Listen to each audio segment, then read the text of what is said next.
The Roman Catholic Church mourns the death of former Pope Benedict XVI at the age of 95. Tributes poured in from all over the world after the Vatican confirmed the news Saturday.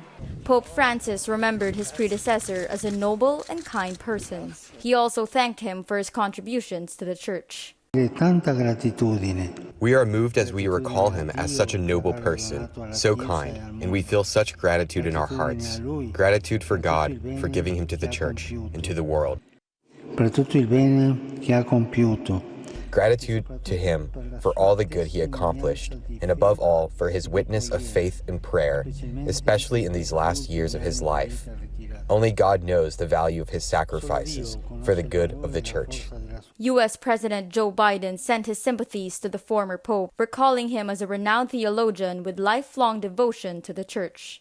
Britain's King Charles III highlighted the former Pope's efforts to strengthen relations between the Anglican Communion and the Roman Catholic Church. President Bongbong Marcos said, "The Philippines is one in praying for the Pope Emeritus and his loved ones."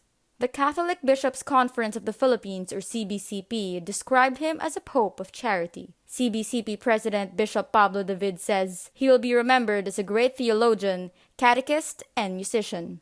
But for Father Aricisan and for many who knew him, Pope Emeritus will be remembered for his simplicity. I met Pope Benedict XVI before he became Pope, when I was a student in Rome.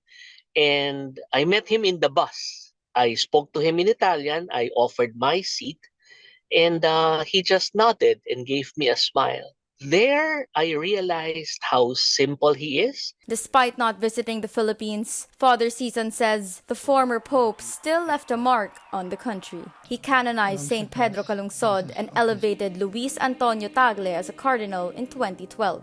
The Pope Emeritus faced many issues, but he will be remembered for his resignation in 2013 due to his health. He is the first Pope to step down in nearly 600 years. He is the first Pope Emeritus, and somehow I feel that opens the door for other future popes to resign when they see that they can no longer fulfill the task at hand.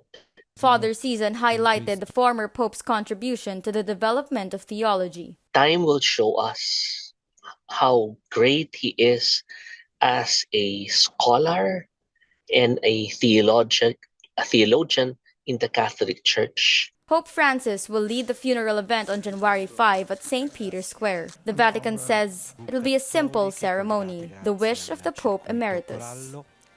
Paige Javier, CNN Philippines.